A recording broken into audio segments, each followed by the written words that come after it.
தனியார் நிகழ்ச்சியான பிக் பாஸ்ல தான் வந்து பாத்தீங்கன்னா இந்த மாதிரி ஒவ்வொரு நாளும் தொடங்கக்குள்ளார நாள் 1, நாள் 12, நாள் 25, நேரம் மதியம் 1:30 அப்படின்னு சொல்லிட்டு போடுவாங்க. அந்த மாதிரியான விஷயங்களை இப்ப தமிழ்நாடு பாலிடிக்ஸ்லயும் நம்ம வந்து கொண்டு வரணும் அப்படின்னு தான் நினைக்கிறேன்.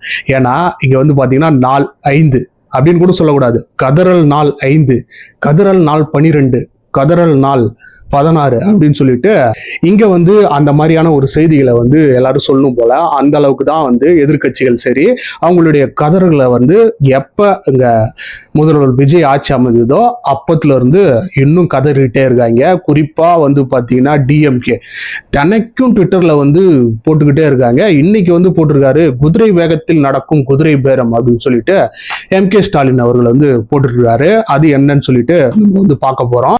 இன்னொரு பக்கம் இவங்க தங்கையான கனிமொழி அவங்க ஒரு ட்வீட் வந்து போட்டிருக்காங்க. அதெல்லாம் என்னன்னு சொல்லிட்டு பார்க்க போறோம். இன்னைக்கு இப்ப நம்ம பார்த்து கொண்டிருக்க இந்த சமயத்துல விசிகே விசஸ் டிஎம்கே அப்படின்னு சொல்லிட்டு ஆன்லைன்ல போயிட்டு இருந்த அந்த விஷயம் இப்ப களத்துக்கே வந்து அடிதடியா மாதிரி WWE ஃபைட் எல்லாம் வந்து போட்ட ஆரம்பிச்சுட்டாங்க. அதாவது பெரம்பலூர்ல இந்த ஆர் ராசா இருக்காரு இல்லையா, அவருக்கு எதிராக நடந்த அந்த போராட்டத்துல இப்ப இவங்க 2 பேருக்கும் கைகலப்பா இருக்கு. அந்த நியூஸை வந்து போடுறாங்க. அந்த நியூஸுக்கு கீழே எல்லாருமே மக்கள்லாம் மெசேஜ் போட்டுட்டு இருந்தாங்க பாருங்களேன். அதுதான் ரொம்ப ஹைலைட். அடடா, இதை பார்க்கறதுக்கு எவ்வளவு பெரிய கண்கொள்ளா காட்சியா இருக்கு அப்படின்னு சொல்லிட்டு. Ladies and gentleman, welcome back to OG politics.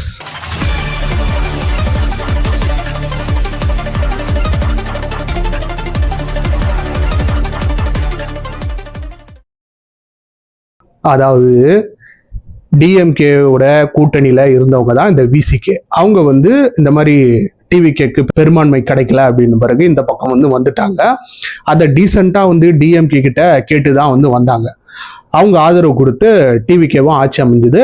அவங்களுக்கு இதை ரெஸ்பெக்ட் பண்ற வகையில வன்னியரசு அவங்க கட்சியில இருக்கக்கூடிய வன்னியரசு அவர்களுக்கு அமைச்சர் பதவியும் வந்து கொடுத்துட்டாங்க. இருந்த போதிலும் கூட அந்த கட்சியோட தலைவரான திருமாவளவன் அவர்கள் வந்து நாங்க டிஎம்கேவோட கூட்டணியில் தான் இன்னும் நீடிக்கிறோம், வெளியே இருந்து தான் ஆதரவு தரோம், அவங்களுடைய ஐடியாலஜியில் தான் நாங்க வந்து ஒத்து போறோம், அவங்க எங்களுக்கு முன்னாடியே இடம் கொடுத்தாங்க, அதுக்கு நாங்க நன்றியோட இருப்போம் அப்படின்னு சொல்லிட்டு ஒரு டீசெண்டா வந்து இதை விட்டு கொண்டு போனோம் அப்படின்னு பார்த்தாரு. அதே மாதிரிதான் வந்து பாத்தீங்கன்னா விசிகேல இருக்க மெம்பர்ஸுமே வந்து கொண்டு போலான்னு பார்த்தாங்க. ஆனா இதெல்லாம் நான் வந்து முடிச்சு விடுறேன் பாரு இப்ப அப்படின்னு சொல்லிட்டு இந்த ஆர் ராசா டிஎம்கேல இருக்கக்கூடிய அவர் தான் வந்து பாத்தீங்கன்னா ஒரு ட்விட்டை வந்து போட்டு விட்டாரு. ஜாதியை எதிர்க்க, அதுல வந்து பாத்தீங்கன்னா ஜாதியை எதிர்க்க வேண்டிய சிறுத்தைகளே பூ முடிந்தவனை புனம் தள்ளி புணர்ச்சிக்கு சென்றார்கள் அப்படி இப்படின்னு சொல்லிட்டு நான் எதுகை மோனையோட போடுறேன் பாரு, கவிதை போடுறேன்னு பார்த்து மொத்தமா முடிச்சு விட்டாரு அந்த ஆளு. அவரு போட்ட அந்த விஷயம் வந்து பாத்தீங்கன்னா பத்திக்கிட்டு எரிஞ்சது. எல்லாரும் போட்டு வச்சு செஞ்சுட்டாங்க. இதை பார்த்து அவரு அந்த ட்விட்டை டெலீட் பண்ணிட்டு திருப்பியும் வந்து ஒரு ட்விட் வந்து போடுறாரு. என் வீட்டுல வளர்கின்ற அந்த தென்னை மரம் அதுல போயிட்டு காய்க்கின்ற அந்த தேங்காய் வந்து பக்கத்து வீட்டுக்கு போச்சுன்னா முடத்தேங்கு, அப்ப அரசியல்ல இதுக்கு என்ன பேரு அப்படின்னு சொல்லிட்டு இவர் வந்து பாத்தீங்கன்னா அந்த பிசிகேவை ரொம்ப கடுமையா விமர்சிச்சிருந்தாரு. கொஞ்ச நெஞ்சமா இருந்த இவங்களுடைய உறவு, அதாவது டிஎம்கேக்கும் விசிகேவும் இருந்த உறவு வந்து மொத்தமா முடிக்கிற மாதிரி, குழி தோண்டி புதைக்கிற மாதிரியான விஷயங்களை வந்து அவர் பண்ணிட்டாரு. இந்த சைட்ல இருந்து வந்து பாத்தீங்கன்னா எல்லாரும் அவங்க கட்சிக்காரங்களே போட்டு புழக ஆரம்பிச்சுட்டாங்க. இதனாலதான் இன்னைக்கு வந்து பாத்தீங்கன்னா அந்த ஆர்ப்பாட்டங்கள் வந்து பெரம்பலூர் மாவட்டத்துல பண்ணியிருக்காங்க. இந்த ஆர் ராசா இது இந்த மாதிரி ரொம்ப கொச்சைப்படுத்துற விதமா பேசி ட்வீட் போட்டிருந்தாரு, அதற்கு எதிரான ஒரு ஆர்ப்பாட்டம் அப்படின்னு சொல்லிட்டு பண்ணியிருக்காங்க. அதுக்கு போலீஸ் வந்து பர்மிஷனே கொடுக்கல. இன்னொரு பக்கம் டிஎம்கே ஆர்ப்பாட்டத்துக்கு ஒரு ஆர்ப்பாட்டம் நாங்க வந்து பண்றோம் பாரு அப்படின்னு சொல்லிட்டு அவங்க வந்து ஆர்ப்பாட்டம் பண்ண 2 பேருக்கும் கைகலப்பாயி இந்த ப்ராப்ளம் வந்து இன்னொரு கட்டத்துக்கு எலிவேட் ஆகுது.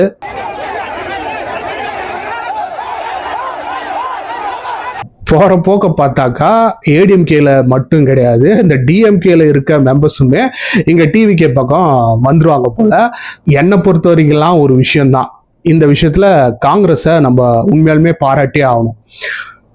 ஒரு தடவை இந்த பக்கம் வந்துட்டாங்கன்னா, டிவிகே பக்கம் வந்துட்டாங்க, இனிமேட்டு எங்களுக்கு வந்து டிஎம்கே தேவை கிடையாது, வருகின்ற லோக்கல் பாடி எலெக்ஷன்லயும் லோக்சபா எலெக்ஷன்லயும் ராஜ்யசபா எலெக்ஷன்லயும் நாங்க வந்து டிவிகே பக்கம் நிக்கிறோம் அப்படின்னு சொல்லிட்டு கிளியர் கட்டான ஒரு மெசேஜையுமே ஒரு ஸ்டாண்டையுமே அவங்க எடுத்துட்டு இந்த பக்கம் வந்துட்டாங்க.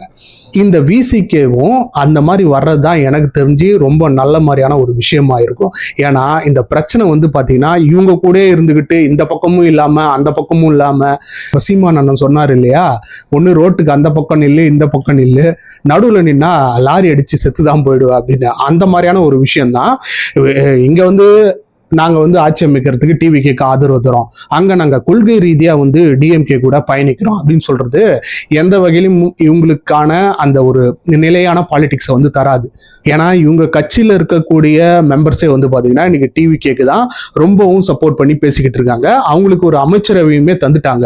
ஏற்கனவே நீங்கள் யோசித்து பாருங்களேன், இவங்க கட்சியில் இத்தனை வருஷமா பயணிச்சுட்டு வந்தாங்க, அமைச்சர் பதவியெல்லாம் தந்தாங்களான்னா கிடையாது. ஆட்சியிலையும் பங்கு, அதிகாரத்திலையும் பங்கு அப்படின்ற ஒரு கான்செப்டே கொண்டு வந்ததே யாருன்னு பார்த்தீங்கன்னா இங்க முதலமைச்சர் விஜய் அவர்களை தான். நீங்க எங்க கூட்டணிக்கு வரனாலும் பரவாயில்ல, லேட்டரா நீங்க வந்திருந்தாலுமே உங்களுக்கு அமைச்சரவை தரோம் அப்படின்னு சொல்லிட்டு அவங்களுக்கு வந்து தந்துட்டு இருக்காங்க. இங்க அதன் மீது கருத்துக்கள் வந்து வைக்கப்படுது. உண்மையிலுமே அதையும் நம்ம வந்து அனலைஸ் பண்ணி தான் ஆகுது. அதாவது என்னன்னா, இவங்க ஆட்சி கலைஞ்சிடக்கூடாது அப்படின்றதுக்காக தான் வந்து இவங்களுடைய ஆட்சி பதவியை வந்து தராங்க.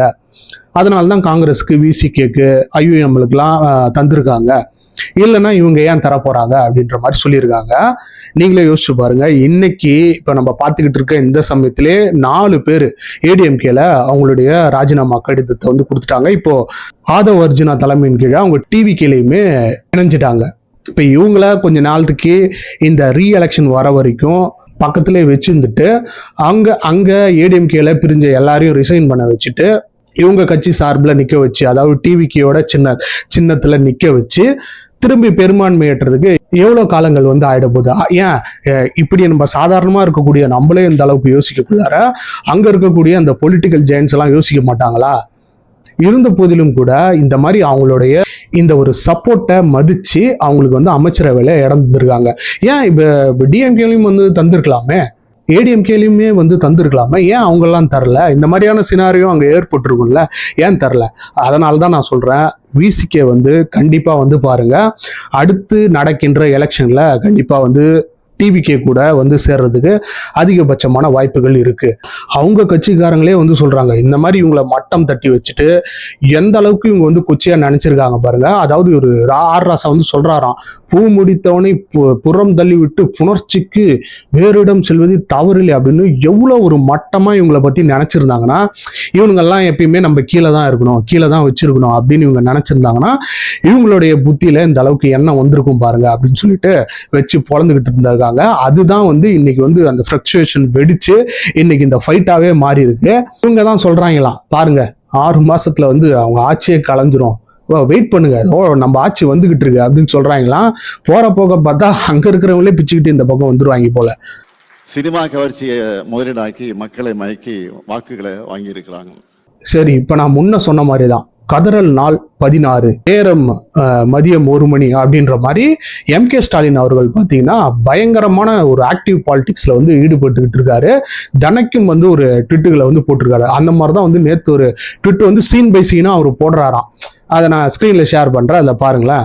பெரும்பான்மை இல்லாத நிலையில் திமுக கூட்டணி கட்சி தலைவரிடம் ஆதரவு கேட்பது, அதுதான் வந்து சீன் 1. சீன் 2 வந்து நம்பிக்கை வாக்கெடுப்பில் அதிமுகவின் ஒரு அணியை ஆதரவாக வாக்களிக்க விலை பேசுவது, அமமுக உறுப்பினரையும் சிறு போல சேர்த்துக் கொள்வது. சீன் 3 அதிமுக உறுப்பினர்களை சிலரை பதவி விலக செய்து தலைமை செயலகத்தில் வைத்தே தன் கட்சியில் இணைப்பது. இந்த கன்றாவி காட்சிகளை பார்க்கத்தான் மக்கள் உங்களுக்கு வாக்களித்தார்களா? தூய சக்தி என்று சுயத்தம்பட்டம் அடித்தவர்கள் துயர சக்தி என அம்பலப்பட்டு இருக்கிறார்கள் அப்படின்னு சொல்லிட்டு அவர் வந்து போடுறாங்க. கடைசியில் ஒரு ஸ்டான்ஸா வந்து சொல்லியிருக்காரு, அதுக்கு நம்ம அப்புறம் வருவோம். இதுல வந்து அவர் சொல்லியிருக்காரு என்னன்னா, அதிமுக உறுப்பினர்கள் சிலரை பதவி விலக செய்து தலைமை செயலகத்தில் வைத்தே தன் கட்சியில் இணைப்பது அப்படின்னு சொல்லிட்டு இவர் வந்து சொல்றாரா, மற்ற கட்சியில இருந்து ஆளுங்களை வந்து இவங்க இதுல சேர்கிறாங்க அப்படின்னு சொல்லிட்டு. இவர்கிட்ட நம்ம கேட்க வேண்டிய ஒரு கேள்வி என்னன்னா, செந்தில் பாலாஜி அவர் யாரு? அதிமுகல இருந்தவர். அவரை பத்தி பயங்கரமா பேசியிருப்பாரு, ஒரு மேடையில போட்டு பொழந்திருப்பாரு. செந்தில் பாலாஜின்னு ஒருத்தர் இருக்காரு தெரியுமா, அவர் வந்து கட்ட பஞ்சாயத்து பண்றது, கொலை கொள்ளை சொத்துக்களை அபகரிக்கிறது அப்படின்னு சொல்லிட்டு அவரை பத்தி பேசியிருப்பாரு. அந்த வீடியோ பாருங்களேன். செந்தில் பாலாஜி அவரை பத்தி சொல்ல வேண்டிய அவசியமே இல்ல. இவர் கெட்ட கேடு அவர் மட்டும் இல்ல, ஒட்டுமொத்தமாக பாலாஜியினுடைய தம்பி இந்த கரூர் மாவட்டத்தை தன்னுடைய கட்டுப்பாட்டுல வச்சிருக்கிறாரு. கட்டுப்பாடுனா கொள்ளையடிக்கிறதுல, ஊழல் செய்யறதுல, லஞ்சம் வாங்குறதுல அந்த கட்டுப்பாட்டுல வச்சிருக்கிறாரு. ஆள் கடத்தல், நில அபகரிப்பு புகார்கள் எல்லாம் இன்னைக்கு நீதிமன்றத்தில் இருக்கு. அது மட்டும் இல்ல, பொறியியல் படிச்சுக்கிட்டு இருந்த ஒரு இளைஞன் கோகுல் என்பவரை கடத்தி அவனை கொலை மிரட்டல் செஞ்சு அவனுடைய சொத்துக்களை எல்லாம் பறிமுதல் செஞ்சு அந்த பிரச்சனை இப்ப நீதிமன்றத்தில் இருக்கு. இப்ப எங்க இருக்காருன்னு தெரியல. இவர் தான் வந்து பாத்தீங்கன்னா அவங்க கட்சி அதிமுக கட்சியில இருந்து இந்த செந்தில் பாலாஜியை புடுங்கி இங்க டிஎம்கேல வந்து சேர்த்து, செந்தில் பாலாஜி மாதிரியான ஒரு செயல் வீரரை நீங்க எங்கேயுமே பார்க்க முடியாது. அவர் யார் தெரியுமா? வள்ளல். இந்த மாநாட்டு பணிகள் எல்லாம் முழுமையாக தன்னுடைய தோளில் சுமந்து வெற்றிகரமாக நிறைவேற்றி காட்டி இருக்கக்கூடிய ஆற்றல் மிக்க செயல் வீரர், அன்பு சகோதரர் செந்தில் பாலாஜி அவர்களுக்கு என்னுடைய மனமார்ந்த பாராட்டுக்கள். அவரை மாதிரியான ஒரு தூய மனிதரை நீங்க பார்க்கவே முடியாதுன்னு சொல்லிட்டு கொஞ்ச வருஷத்துல வந்து பேசுறாரு. இவர் தான் வந்து பாத்தீங்கன்னா பேசுறாராம் கட்சி உறுப்பினர்கள் எல்லாம் பிரிச்சு இதுன்னு. இவருக்கு ஆக்சுவலி என்ன காண்டுன்னு பாத்தீங்கன்னா, இந்த மாதிரி இப்ப இவங்க கூட்டணி கட்சியில இருக்கிற இவங்க மூலியமா தானே இந்த ஆதரவு வந்து கூறியிருக்காங்க. இன்கேஸ் அங்க 25 பேர்கிட்ட வந்து ஏடிஎம்கேல வந்து அவங்களுடைய ஆதரவை டிவிகேக்கு இது பண்ணியிருக்காங்க. இப்போ வரைக்கும் 4 பேர் தான் வந்து ரிசைன் பண்ணியிருக்காங்க. அப்படி அந்த 25 பேரும் மொத்தமா ரிசைன் பண்ணி வருகின்ற அந்த இடைத்தேர்தலில் நின்று ஆதரவு கொடுத்துட்டாங்கன்னா இந்த கூட்டணி கட்சிகளோட ஆதரவே வந்து தேவை கிடையாது டிவிகேக்கு. அவங்களுக்கு தேவைப்பட்டது ஒரு 8ல இருந்து 10 இடங்கள் தான். இன்னொரு பக்கம் திருச்சி கிழக்குலையும் எப்படியும் டிவிகே சார்பில் தான் நிற்பாங்க. அந்த மாதிரி இவங்களுக்கு டிவிகே சின்னத்துக்கு கொடுத்து நிற்க வச்சுட்டாங்கன்னா மொத்தமா வந்து முடிச்சு விட்டுருவாங்க. அதுக்கப்புறம் ஆக்ஷன்ஸ்லாம் வந்து வேற மாதிரி இருக்கும், சொல்லவே தேவையில்ல.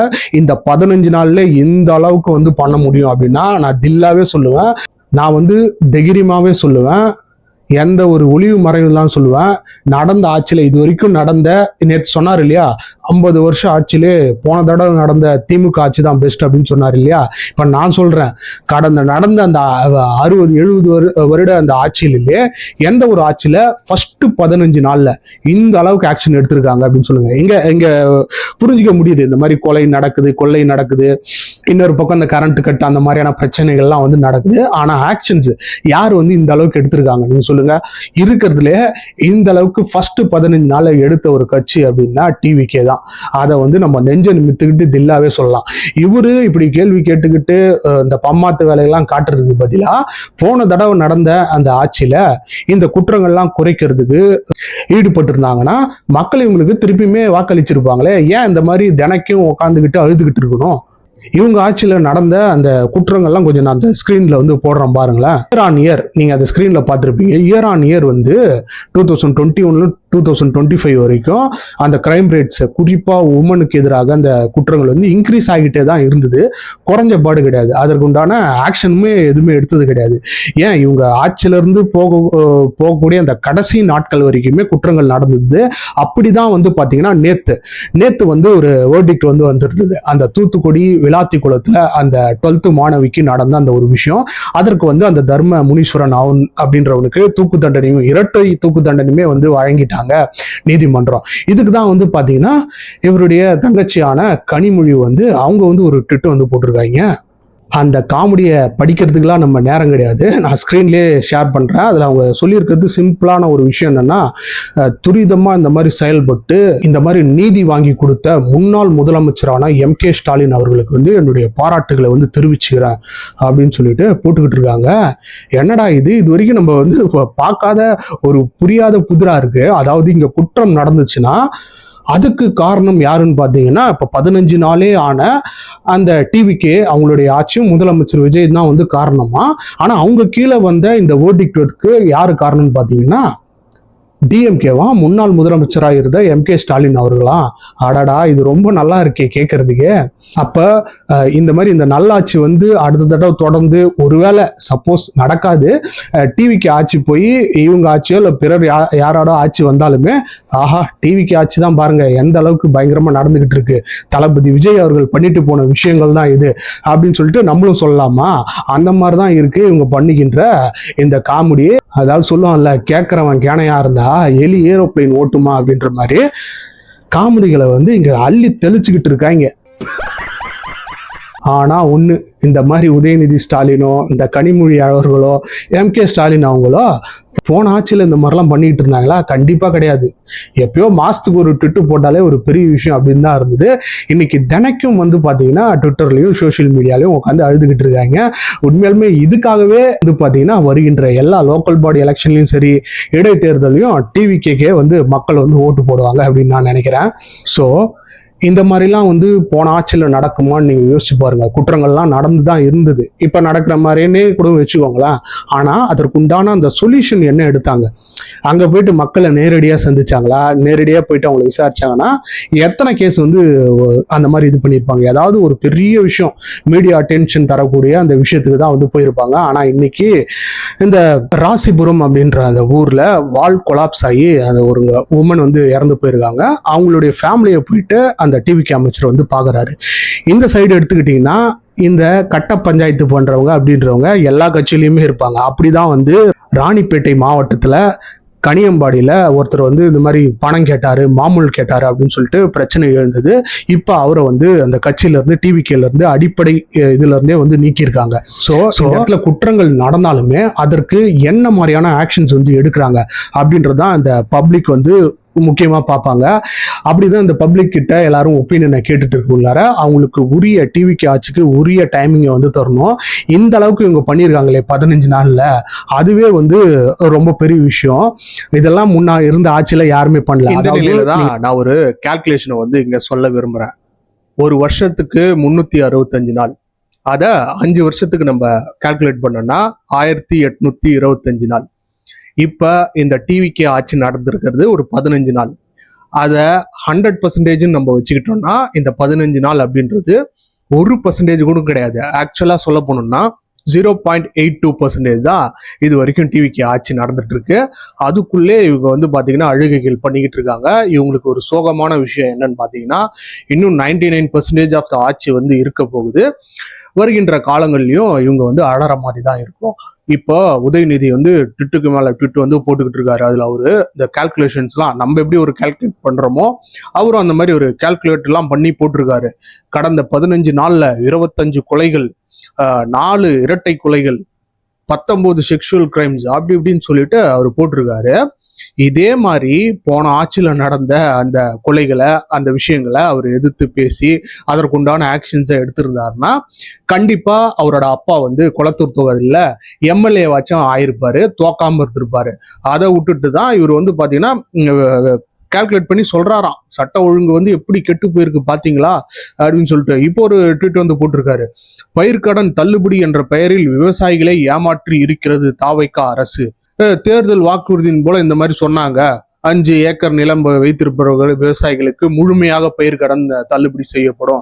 இப்போ அந்த மாதிரி ஏமாத்திருக்காங்களே அப்படின்னு சொல்லிட்டு கேட்குற இவருக்கு நம்ம ஒரு கொஸ்டின் வைப்போம்.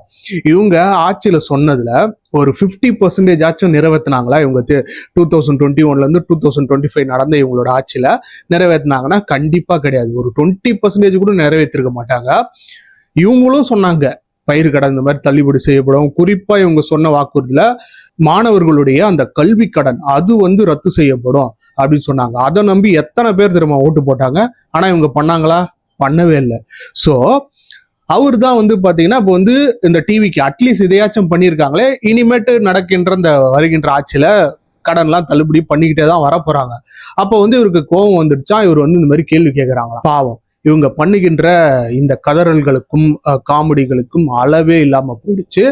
இது வந்து ஜஸ்ட் நியூ பிகினிங். தளபதி விஜய் சொன்ன மாதிரி இது ஜஸ்ட் பிகினிங் தான். இனிமேட்டு இன்னும் 5 வருடத்துக்கு இதே மாதிரி ட்விட்டர்லேயே உட்காந்துட்டு ஒப்பாரி வைக்க வேண்டியதுதான் அப்படின்னு சொல்லி இந்த வீடியோவை நம்ம வந்து முடிச்சுக்கிறோம். இன்னும் இந்த மாதிரியான பல்வேறு வீடியோக்கள் வந்து நம்மளுடைய சேனல்ல வர காத்திருக்கு. மறக்காம நம்மளுடைய தளத்தை சப்ஸ்கிரைப் பண்ணி வச்சுக்கோங்க. ஒன்ஸ் அகெயின் தேங்க்ஸ் ஃபார் வாட்சிங் OG Politics.